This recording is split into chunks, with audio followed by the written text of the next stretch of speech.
Okay, magandang araw Madrid Nation. So again, this is Jonathan Alvarez para sa ating work tip of the day. Okay, so ang tip ko ngayong araw na ito ay give suggestions. So ganun lang po kasimple ang aking work tip of the day. Pero sa totoo lang, mahirap din siya gawin. Kasi nga, iniisip natin na mapapahiya tayo or magkakamali tayo. Ngayon, para ma-eliminate yung mga bagay na yon, may tatlong bagay akong sasabihin sa inyo na kailangan nyo i-consider every time na magbibigay kayo ng suggestions ninyo. Una, kung hindi ka mamamatay, kung hindi ka makukulong, at kung hindi ka masasaktan, ibigay mo lang ang suggestion mo. Okay? So yun lamang po, and start giving suggestions.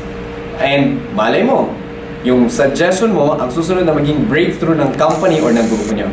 So that's it for today, and see you on our next work tip of the day. Kung gusto po ninyo makatanggap ng daily work tip, huwag niyo pong kalimutan i-click ang subscribe button dito sa baba at abangan po ang mga susunod naming videos. Okay? Maraming salamat!